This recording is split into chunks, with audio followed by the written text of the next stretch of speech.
We're going to call the meeting to order. Please stand for the Pledge of Allegiance.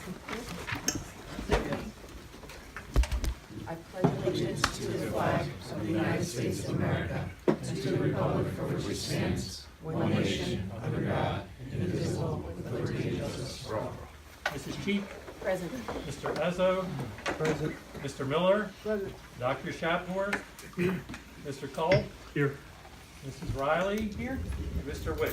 Present. We have a quorum. And Dr. O'Brien has to be excused this evening for reasons.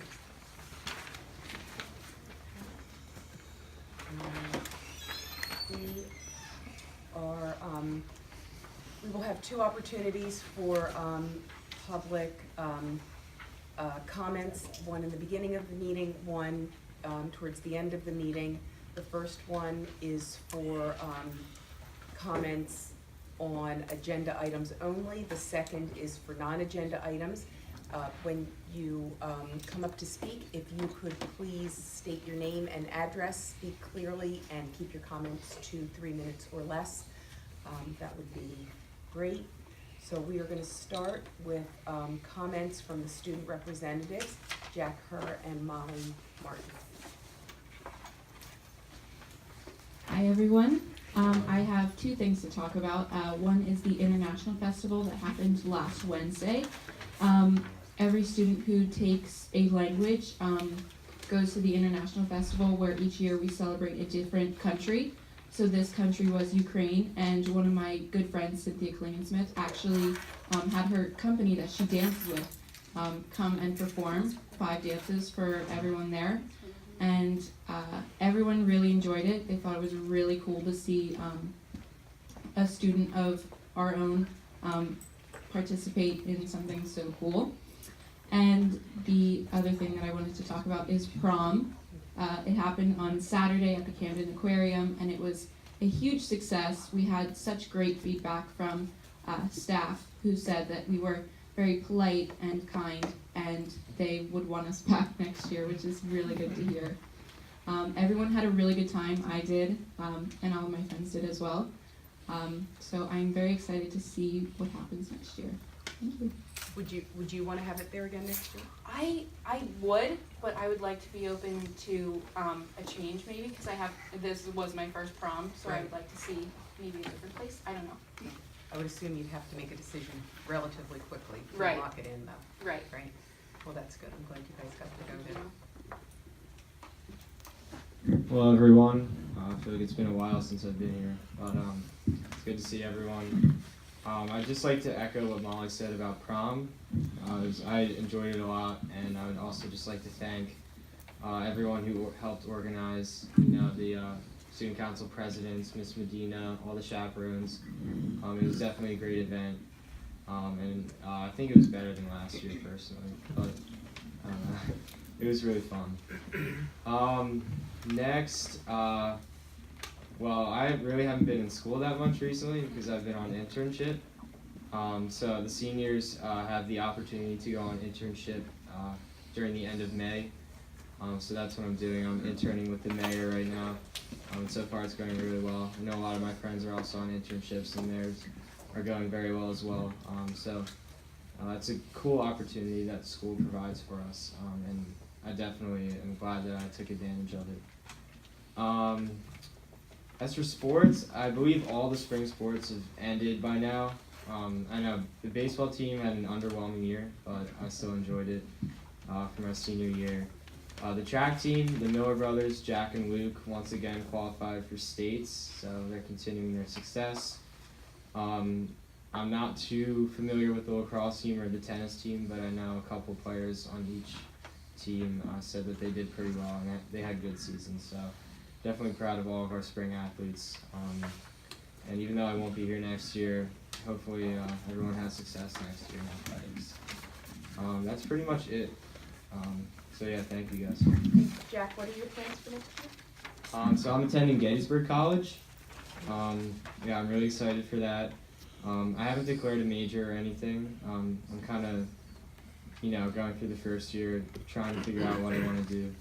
I'm leaning towards political science, but nothing certain yet. So yeah, Congratulations. thank you. By mayor, which mayor are you speaking of? Oh, Mrs. Dobbs, Mayor of Okay, Jenkintown. Yeah. Well, Jack's been with us for 2 years, and Molly's been here with us for 1 year, and I hope we'll be back next year. So in recognition of your contributions, we have gift cards for both of you.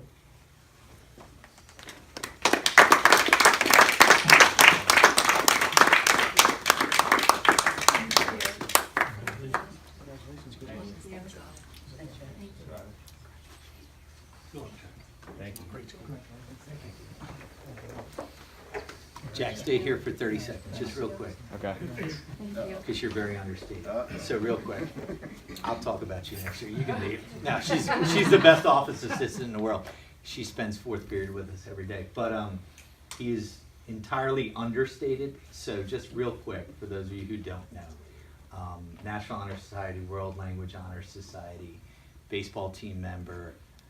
I'm going to guess somewhere between, I could be wrong, but 6 to 8 AP courses, probably every honor/AP course we've had in social studies and language arts. He is just one of the nicest people you could ever meet, and a representative of our school district in such a positive way. I've never heard anything but positive things about Jack. I know that many of you know that Emma went to Gettysburg, left a legacy over there, a positive in terms of athletics and academics. Jack will do the same thing. So he's just done tremendous things here at Jenkintown and been such a positive force. So he deserves every bit of it.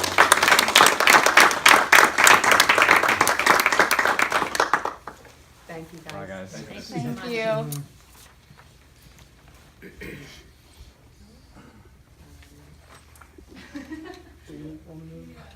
We'll move on to the superintendent's report. Dr. Dennis. Yes, I don't have a lot to report since we just had a board meeting last week, and Jack and Molly stole a lot of my thunder, rightfully so. I just will state that the Renaissance Fair was a tremendous success. I was here. It was fabulous to see all of the artwork from the students, and the Ukrainian celebration was spectacular too, and there was a lot that went into that. So I thank all of the teachers and staff members who pulled that together. It really was spectacular. We had the Red and Blue Fair this weekend. That was a tremendous success too. And again, I want to thank all of the adults who put that together, home and school. That is a tremendous feat every year. So thank you for all your efforts. I know that the children really enjoyed it. We had great weather, which was wonderful. So that was a big success. Tomorrow, on May 21st, we will be having a staff in service day, as it is the primary elections here in the building. And that will be facilitated by AJ Giuliani, who is a graduate of Jenkintown and a current parent. And he is going to be doing a professional development for our entire staff on project-based learning and design thinking. So we greatly appreciate AJ coming in to do that for us and for our staff. And we also have the senior athletic banquet on Wednesday. So we're looking forward to honoring all of our athletes Wednesday evening. So that concludes my superintendent's report. No administrators' reports? I know for that. All right. At this point, we are going to open up comments from members of the public and staff on agenda items only. Again, please state your name and your address and keep your comments to 3 minutes or less.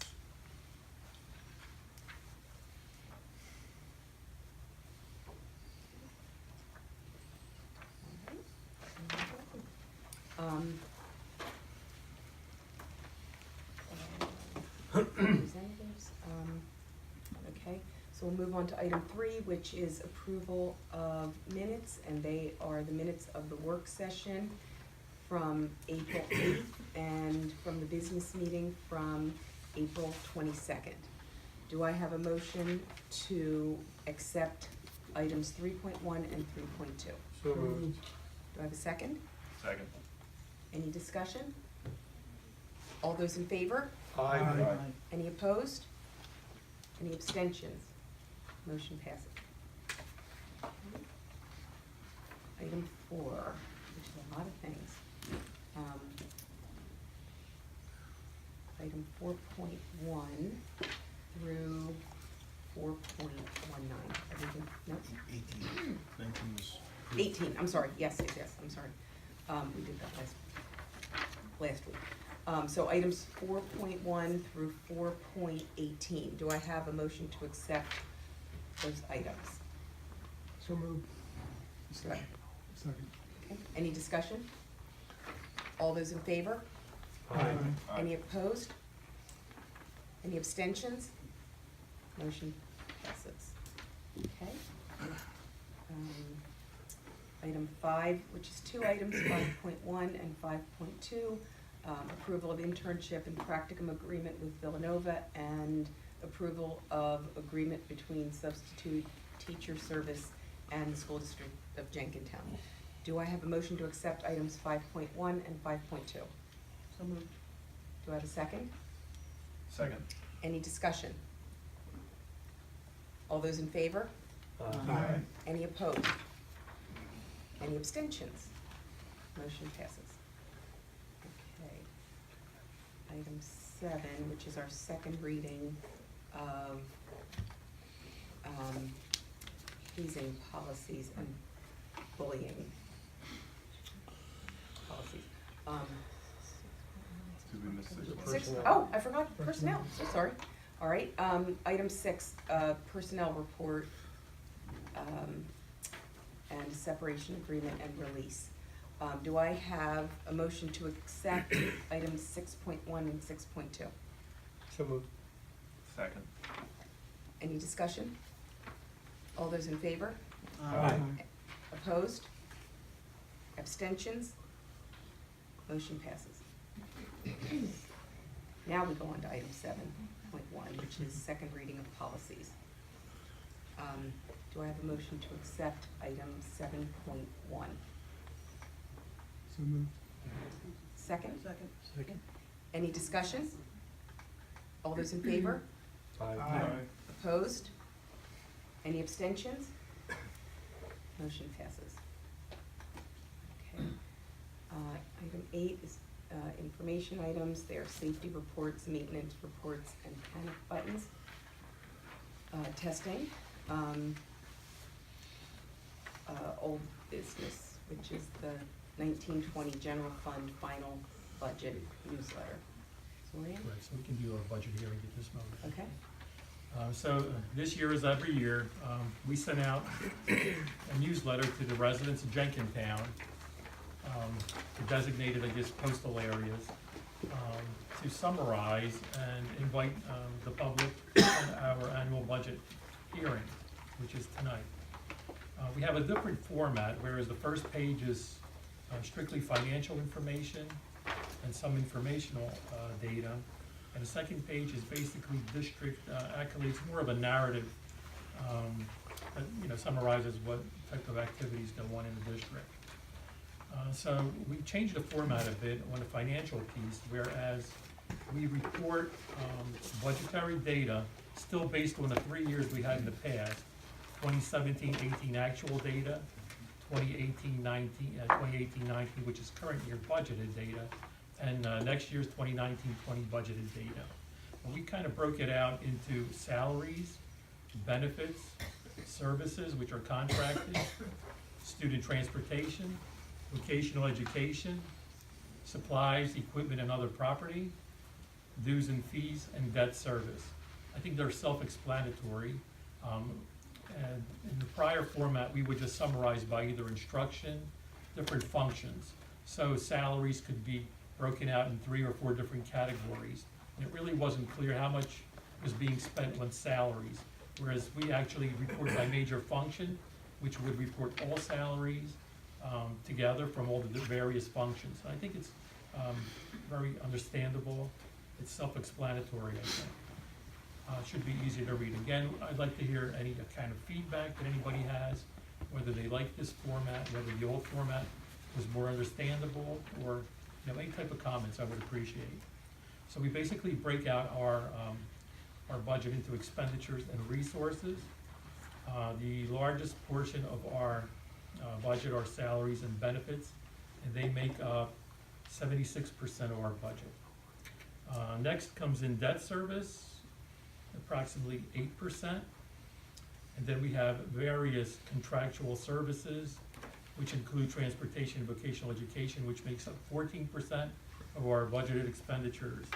And a mere 2% for supplies, equipment, dues and fees.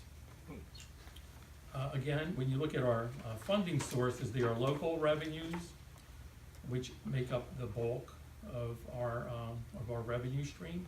We have state revenues, and we also have federal revenues. Get less than 1% in federal support, and the state revenues around 13%.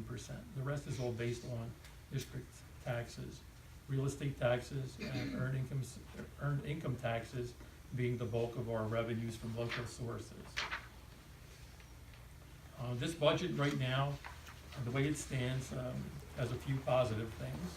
Something we haven't seen in past years is the value of the community, the assessed value going up. So this year, we actually had a property come off the non-taxable, nonprofit rolls and actually came onto the taxable rolls, which pretty much, changed the pattern for past years, and we've actually increased our assessed value a bit, which again helps because we were constantly depleting resources as our assessed value dropped. Doing a little bit of an analysis, if we went back 10 years ago, and had we maintained the assessed value at the current, that'd be a 10-year level, we would not have a need to raise taxes to the extent that we did. Maybe we wouldn't have to raise taxes at all. However, the revenues were slowly being reduced because of the assessment appeal and a reduction in the assessed values. So this is a year where I'm glad to report that the assessed value has actually gone up. We have a situation where one of the properties that has gone on the rolls is being developed, so it's been leveled to the ground, losing any type of assessed valuation. But once that property is developed, that's gonna go back on the rolls. So we're looking at a temporary situation which may be reflected in the budget, the final budget, which we'll be adopting at the June regular business meeting. However, it is a good trend. The greater we develop Jenkintown Borough, the more revenue can be generated, either through taxes, real estate taxes, earned income taxes, motor vehicle taxes. So it's a positive trend to develop a borough. Sorry. Patrick Wick, School Board. When was the last time we had an increase in assessed value? Because I know looking back, it's been since at least, what, 2013? It must have been about 13 years ago. 2012. But it was slight, it didn't have an impact. There was no great development. Yeah. Yeah, that's great. It's been going down now for the past 10 years. In fact, when we did the presentation at the borough in March, we did a detailed analysis of the decline of the assessed value and a turnaround at this point. That's great. Okay, so Be great if that's a trend. certainly that would be very nice. So the other good thing is typically we were looking at a deficit at the start of the school year when we were building our budget for the following year of a deficit in the range of $800,000. This just was the situation that we were in. We had different expenditures which were contracted, and they just kept on going up. Salaries, our benefits were going up, debt service, the way it was structured, was going up. So the school board decided to go out and, investigate how we can reduce these expenditures. So what we basically did, we restructured our debt service, which if you look back a couple of years ago, it was $1.3 million and it was going up. It was gonna be going out to the $1.7 million range and stabilize at that point. By restructuring, we brought it down to the $1.2 million range, leveling off at about 1.3, and reducing our expenditure load for the year by about $200,000 to $300,000. We also looked at the vendors that were out there. We had a facilities contract for maintenance and custodial services, which we went out, looked at different vendors, and we were able to find a new vendor, which reduced our costs, our operating expenditures, by about $150,000. By being self-funded with the insurance through the intermediate unit and CPAS, we were again able to reduce our costs, as we've noticed the trend is going down. In past years, we would have increases of healthcare costs, 20%, 15%, 10%. And we were budgeting 2 or 3 years ago at a 6% increase. This year, we actually had a reduction in our expenditures for the 2019-20 school year budget. So that has paid off significantly. We've also negotiated contracts with the staff in the union, where we are looking out for the benefit of the district, reducing lesser costs. We still have a very rich personal choice plan. However, we were able to reduce costs because of a lesser type of plan that was being offered to the staff. Okay? The other thing that we have in this budget, which shows a $67,000 deficit at this point, we have built in a new teacher for the elementary side of the school, anticipating enrollment growth and the need of another teacher. So again, this budget here reflects another additional professional employee on the elementary side. I could probably go over some more items, but I think we'd be more interested in your questions, and maybe address some concerns that we have at this point. Any questions or comments from the board? This newsletter was printed a few weeks ago. That's correct. I'm just trying to reconcile, the federal, or the local revenue ties into the local, but the state and the federal are off. Did you allocate differently for the pamphlet? So, yeah, for the pamphlet, this kind of reflects our property tax relief that we get from the state. And at the time this was being developed, I didn't have those figures. And we're getting over $500,000 again for property tax reduction. That money in a preliminary budget and in the process is contained where all the current real estate taxes are. Once I get the amount from the state of what the allocation is, I can net it out of my current real estate taxes and show it as a position in my state revenues. And that's basically what happens. So here's about a little bit over $500,000 discrepancy. And it just goes out of the local I mean, the revenues total into- summarized. Yes, and it goes into the state revenues.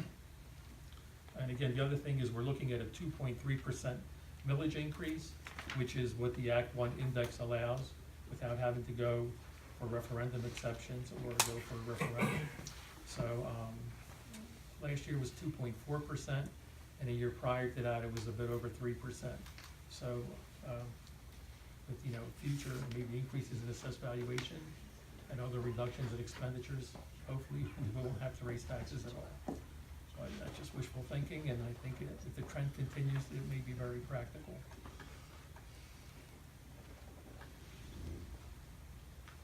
Okay, I'd like to thank everyone for coming out this evening. So we're gonna be moving into our next section, which is comments from members of the public on non-agenda items. But since we just had the budget hearing, we are going to allow any questions or comments on the budget, on anything that Mr. DeBanco had discussed tonight, as well as comments from members of the public on non-agenda items. So we'll be opening the mic now for either of the two items. Again, please state your name and your address clearly into the microphone, and limit your comments to 3 minutes. Thank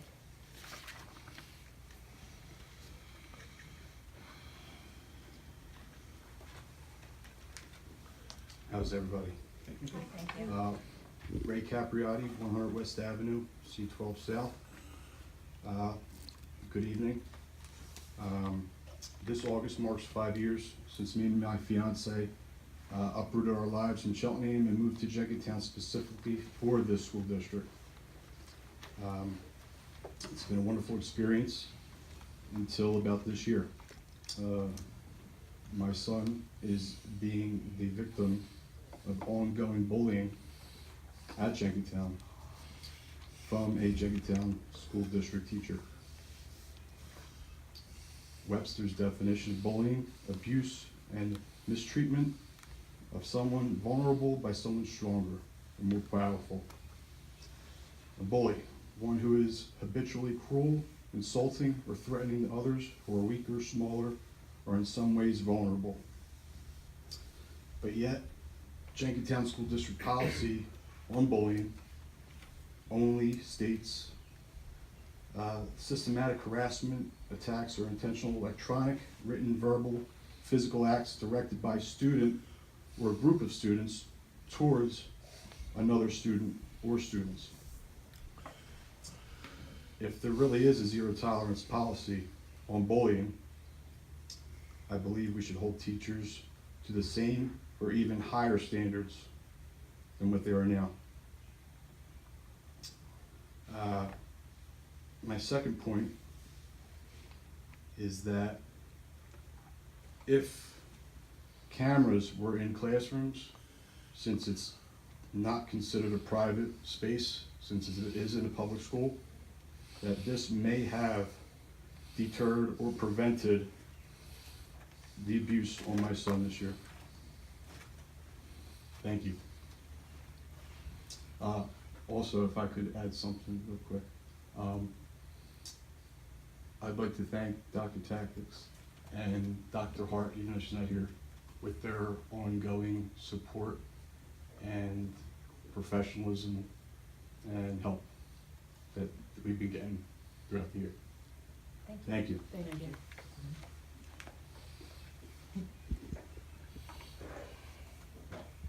Anyone else? Comments from members of the public on non-agenda items or questions about the budget?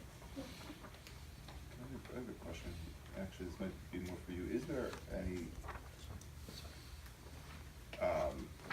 any guidance on adding certain language to cover kind of the whole school unit rather than just the students? Well, there's a definition of bullying under state law, which is what is encompassed in the policy. When you start going outside of that, I mean, you don't need to call something bullying to police conduct, if you will. And because this is public session, we're not at liberty to get into individual Sure. personal matters, or student matters for that. Sure. Okay. Katie Cummings, excuse me, 248 Wincote Road. Just a question on the budget. Have the middle school coaches are they included in the budget for the second? There. Okay, thank you.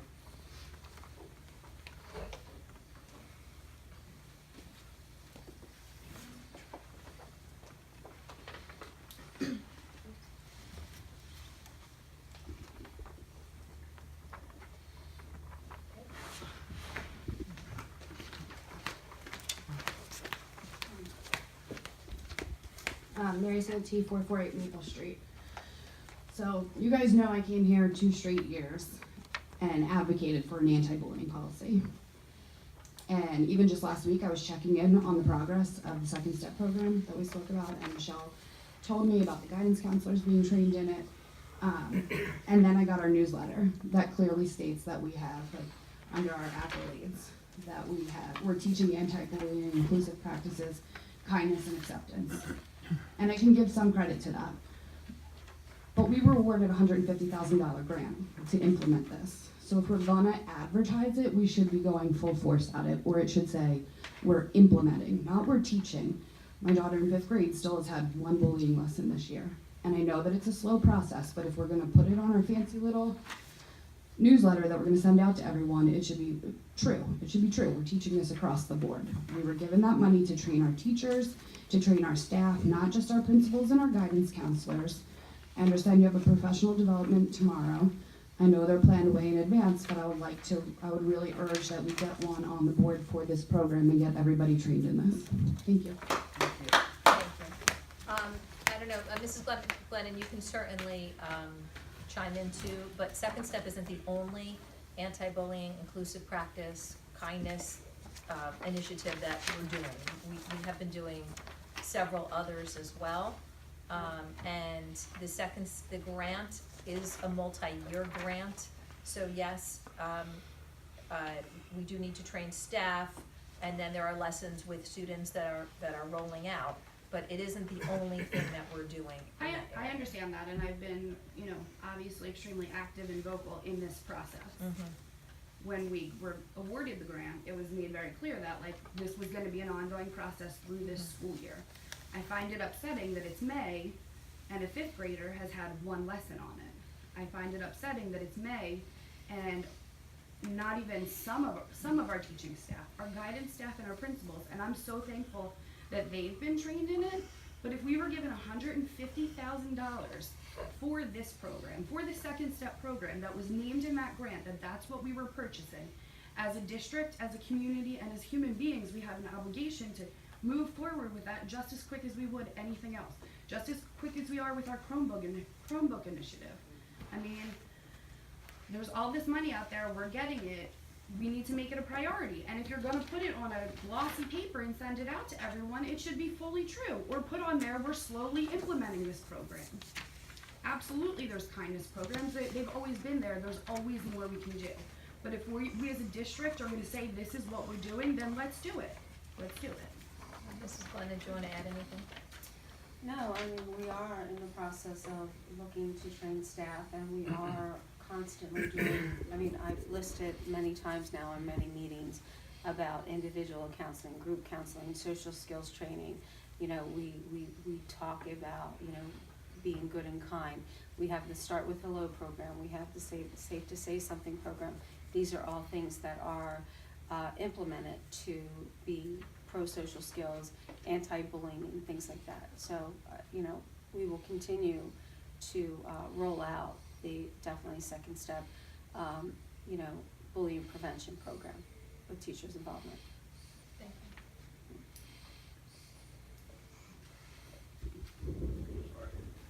Just to, you. Mr. Capriati? yes, You're only allowed to speak once, okay. one It's session, just but a I would, question. I can meet with you after, Perfect, thank you. which would be great, unless it's a question on the budget, because that No. would be a different, okay, so then I'll stay after. Thank you.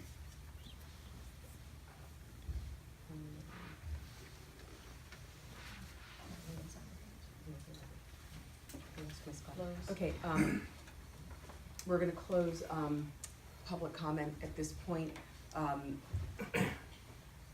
Now we will, do liaison reports from our board members.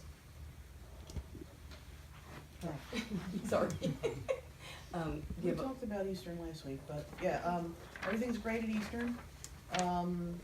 They're investigating adding 2 new programs for the next academic year, mechatronics and sports and exercise, pre-health kind of track.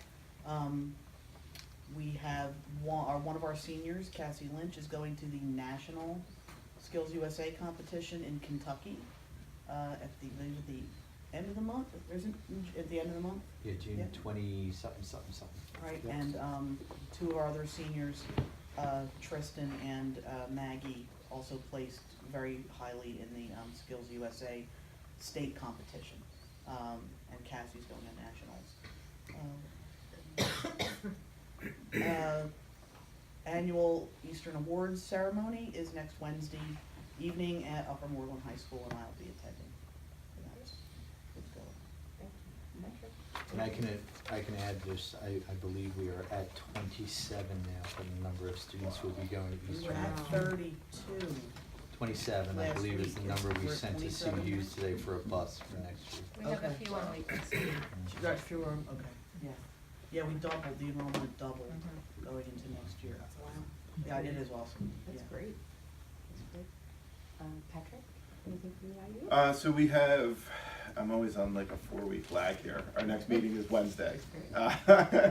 But a couple things going on, actually. Wednesday before the meeting at 5:30, we're having there's a retirement celebration. We have a number of administrators and teachers, employees retiring this year.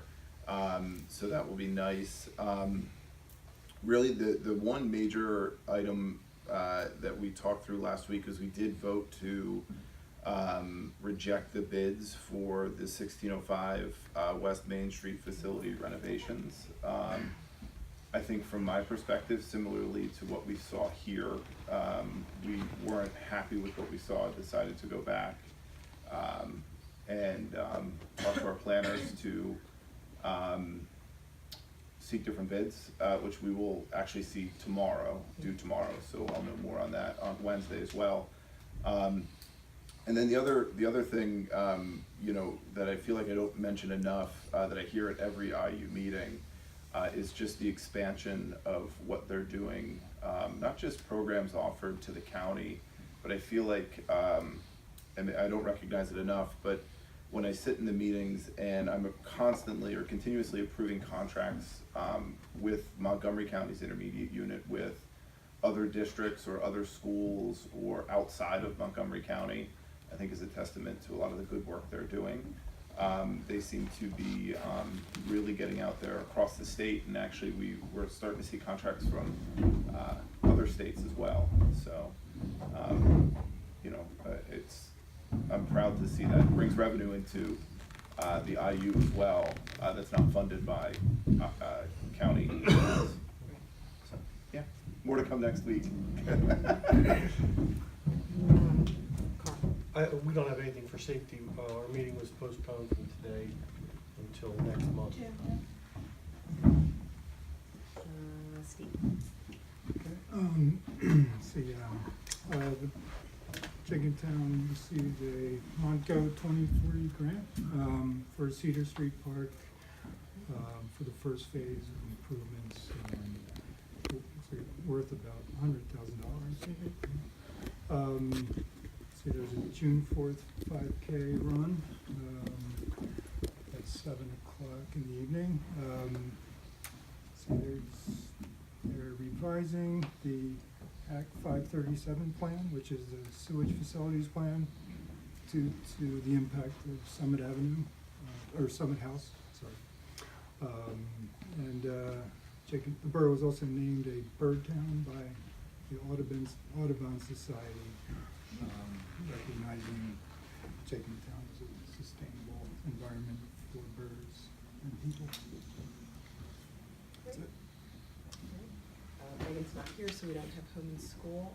George, anything on that? I just have a couple things. We're at kind of an in-between place. I'm meeting with George Dorsheimer next Tuesday morning to really go through a lot of this. We haven't been able to meet, but just a couple things. I need to circle back with you, Jim, about finalizing the LinkedIn account. We're completing a communications plan, and Louisa Garrido is leading that, but her and I, George, and then working with Jim too, but really to create a consistent social media presence and other presence for the Jenkintown Alumni Association.